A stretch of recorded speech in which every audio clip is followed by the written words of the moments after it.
మద్యం రవాణా టెండర్ల కేసులో వైసీపీ నేత మాజీ మంత్రి కారుమూరి నాగేశ్వరరావుకు సుప్రీంకోర్టులో ఎదురుదెబ్బ తగిలింది. ఆయనకు ముందస్తు బెయిల్ ఇచ్చేందుకు సర్వోన్నత న్యాయస్థానం నిరాకరించింది. ఈ కేసులో 350 కోట్ల రూపాయల కుంభకోణం జరిగినట్లు కనబడుతోందని వ్యాఖ్యానించింది. కారుమూరిని కస్టడీ విచారణ చేయాలని ధర్మాసనం భావించింది. ఇదే కేసులో ప్రధాన నిందితులుగా ఉన్న వాసుదేవరెడ్డి, రాజ్ కేశరెడ్డి, కారుమూరి సునీల్ ఇప్పటికే అరెస్ట్ అయ్యారు. సిట్ అధికారులు కూడా దీనిపై కేసు నమోదు చేశారు. కారుమూరి నాగేశ్వరరావుపై పలు ఆధారాలు సేకరించారు. సుప్రీంకోర్టు తాజా ఆదేశాలతో ఈడీ తదుపరి ఏం చేయబోతుందనే అంశంపై మా ప్రతినిధి జయప్రకాష్ గ్రౌండ్ రిపోర్ట్. అశ్విని, ఈరోజు చూసుకున్నట్లయితే వైసీపీ నేత అదేవిధంగా మాజీ మంత్రిగా పనిచేసిన కారుమూరి నాగేశ్వరరావుకు సుప్రీంకోర్టులో ఎదురుదెబ్బ తగిలిందనుకోవచ్చు. అదేవిధంగా మద్యం రవాణా టెండర్ల కుంభకోణం కేసులో ఒక మలుపు తిరిగిందని చెప్పుకోవచ్చు. ఇందులో ప్రధానంగా ఉన్నటువంటి నిందితులు ఇప్పటికే ఈడీ నమోదు చేసిన కేసులో అరెస్ట్ అయి ప్రస్తుతం హైదరాబాద్ చెంచల్గూడ జైల్లో జ్యుడిషియల్ రిమాండ్లో ఉన్నారు. అదేవిధంగా అదే కేసులో కారుమూరి నాగేశ్వరరావు కూడా నిందితులుగా ఉన్న నేపథ్యంలో ఆయన ముందస్తు బెయిల్ పిటిషన్ను దాఖలు చేశారు.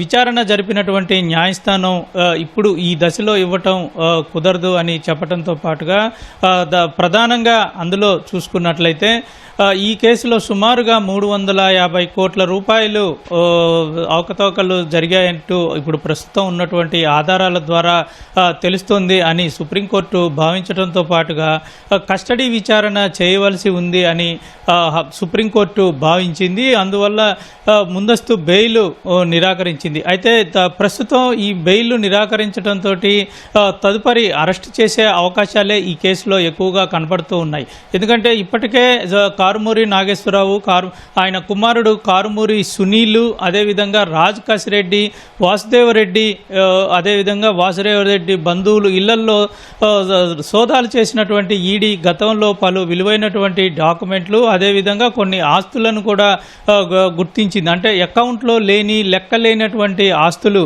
లెక్కకు చెప్పని ఆస్తులను అది గుర్తించింది. అయితే ఈ నేపథ్యంలోనే ఇటు దర్యాప్తు చాలా లోతుగా చేయాలని భావించి ముగ్గురిని అరెస్టు చేసింది. మరోవైపు ఇదే కేసులో సిట్ కూడా ఇటు కేసు నమోదు చేసి మొదట సిట్ కేసు నమోదు చేసింది. దాని ఆధారంగానే ఈ విధంగా ఈడీ నమోదు చేసింది. ఇప్పుడు ప్రస్తుతం ఇందులో ప్రధానంగా ఉన్నటువంటి ఆరోపణలు చూసుకుంటే రవాణా టెండర్ల విషయంలో సిగ్మా చైన్ సప్లై అనే ఒక కంపెనీ మొత్తం దీన్ని దక్కించుకుంది. దీంతోపాటు ప్రసాద్ ట్రాన్స్పోర్ట్స్ అనే కంపెనీ కూడా దక్కించుకుంది. అయితే ఈ రెండిటి వెనకాల కేవలం ఈ సిగ్మా కంపెనీ కేవలం నామమాత్రంగానే ఉన్నది. దీని వెనకాల రాజ్ కేశరెడ్డి, వాసుదేవరెడ్డి ఉండి పూర్తి స్థాయిలో వీటిని నడిపించారని చెప్పడంతో పాటుగా చేసుకున్నటువంటి సబ్ కాంట్రాక్టులు చేసుకున్న వాళ్ళల్లో కారుమూరి నాగేశ్వరరావు, ఆయన కుమారుడు కారుమూరి సునీలు ఉన్నారు. వీళ్ళంతా కలిసి అవకతవకలకు పాల్పడ్డారని ప్రాథమికంగా సిట్ ఈడీ గుర్తించింది. ఇందులో సుమారుగా 350 కోట్ల నుంచి 400 కోట్ల వరకు అక్రమంగా అంటే హవాలా రూపంలో కానీ ఇతర మార్గాల్లో కానీ నగదు తరలించారనేటువంటిది ఒక ప్రాథమిక నిర్ధారణకు వచ్చారు. అయితే ఈ నగదు ఎక్కడికి వెళ్ళింది, ఎలా వెళ్ళింది అని గుర్తించేందుకు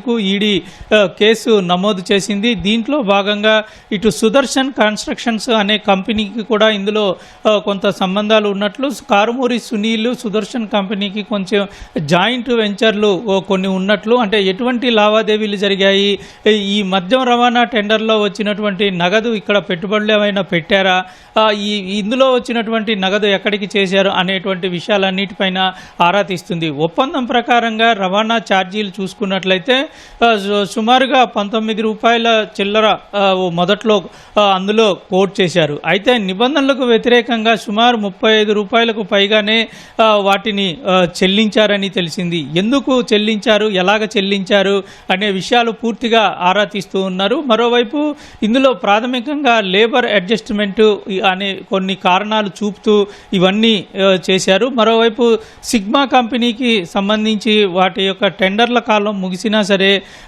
వీళ్ళు నిబంధనల ప్రకారం కాకుండా విరుద్ధంగా వాటిని పొడిగిస్తూ వచ్చారు అనే విషయాన్ని ప్రాథమికంగా గుర్తించారు. ఈ కేసులో చూసుకున్నట్లయితే ఒకవైపు సిట్ అధికారులు, మరోవైపు ఈడీ అధికారులు, వీళ్ళిద్దరూ రెండు ఏజెన్సీలు సైమల్టేనియస్గా ఇటు విచారణ చేస్తూ ఉన్నారు.